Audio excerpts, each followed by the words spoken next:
and welcome to the first ever Games of the Future. It's a whole new concept where cyber sport and physical sport come together for a thrilling new format. It is the combination of the digital and the physical, and over 2,000 athletes from around the world have arrived in the Russian city of KAZAN to take part. $10 million in prize money is up for grabs, and tens of millions of people, we are told, will be tuning in to watch. My name is Andrew Farmer. Alongside me is Alexei Yarashevsky, and we'll be doing our best to keep you entertained and up to date, of course, throughout the next 12 days of competition. Good afternoon, Alexei. How are you doing? Hello, my friend. Excited, intrigued? I'm excited. And the key word is phygital, isn't it? Because we'll hear that a lot over the next few days, that combination. So just to give you an idea then of what me and Alexei are trying to explain to you, when it comes to phygital football, the teams will play on the console first. So that will see teams play five-a-side, or four-a-side, I think it is, for a few minutes, and then straight afterwards, they head out into the pitch to play the real thing. And the score from the digital, and this is where you talk about tactics, stays on the pitch, yeah. Stays on the pitch and gets taken into the second stage of that game, which brings a whole new level of excitement. Yeah. Pennyroll are the champions of the 2024 Digital Football Games in Kazan. What a final. Pennyroll are the champions at Digital Football, beating Lokomotiv 6-5. Lokomotiv just running out of steam at the end. Oh, God, it was close, though, wasn't it? We knew it would be.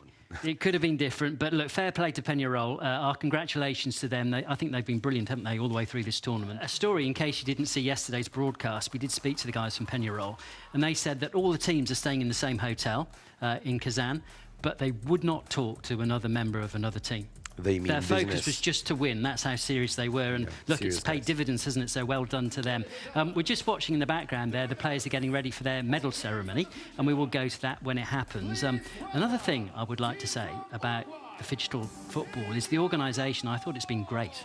Because for me, if you were saying you've got digital football and physical football, to me they sound separate, but they managed to fuse them, didn't they, beautifully in Kazan. So I think it's been a great success, and let's just enjoy the ceremony here and the trophy that they've been after for the last 2 weeks. They said they weren't coming over from Uruguay not to win, and here we are, success in their hands, and $437,000.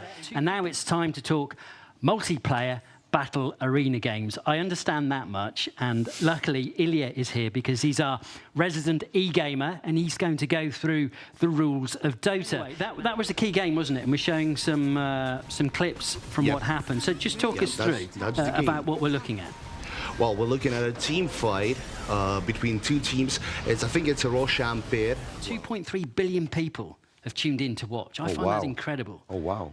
I mean, I think you're talking reposts and people looking at footage, but overall, people looking at footage from the games, 2.3 billion, which is incredible, isn't it? Which is almost a quarter of the planet's population. I know. I was staggered when I learned that.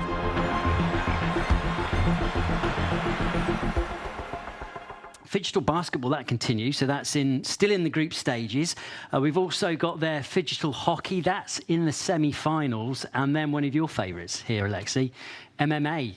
Digital fighting. Yeah. It includes, it sounds funny, it includes the fighters initially fighting each other on Mortal Kombat on the computer, and then they head straight to the octagon. Game, and there it is, there you have it, 13-4, Cosmos X17, making it look easy. Well, let's hear from one of the players who was on the losing side today. He's Inter's Malik Malinsky.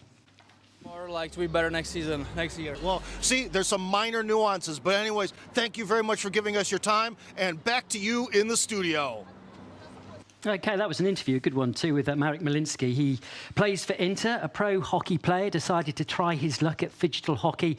Came out on the wrong side of the result today because Inter lost 4-13 to Moscow, the Russian side. Perhaps teams can go into this competition with a bit of naivety, thinking, it can't be that hard on the PlayStation, but actually you get tanked.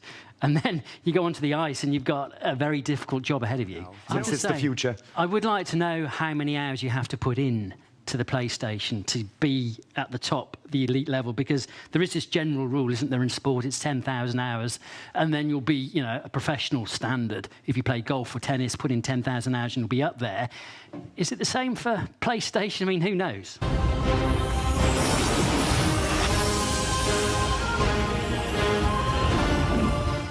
You're watching our coverage of the Games of the Future, and we've just been watching the opening ceremony in Kazan. And what a spectacle it was. An hour and a half's worth of great technology, amazing special effects, and a glimpse into the future. Alexi was watching it along with me. Where do we start? OK, we could quickly run through a VIP list, which did include a lot of famous people, 5 heads of state, the Russian President Vladimir Putin speaking to, and then it went through all the events that are due to take place over the next 11 days or so in Kazan. Really good special effects, I thought. I mean, I'm struggling to describe them, and it's very hard to unless you've watched them yourselves. But, you know, the technology that's now available and is now being used at these games is revolutionary. It was wonderful. If you get the chance to watch the highlights, please do go to our website, gamesofthefuture.com. We've got a lot on there. If you want score updates, it's on there too. And also we stream live events as well. So that brings us to the end of the first official day, because these games have been happening for the last couple of days, but we had the opening ceremony today. We thoroughly enjoyed it, and we hope you're going to join us tomorrow. We've got it all covered, you know, from the consoles to the plimsolls, from the joysticks to the hockey sticks. Watch us again tomorrow. Have a good night.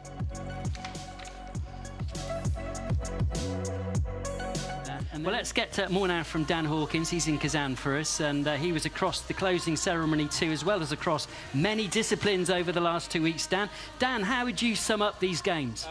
As Alexa just said there, the Olympics of the future, right? It's been absolutely amazing. It's been an education. Look, the organisers say this is going to be an annual event, so I think it's fair to say that Phygital Sport is here to stay. We're not quite sure on the exact date of the next one, but who knows? Maybe we'll see you then. Bye for now. Thank you so much. Goodbye.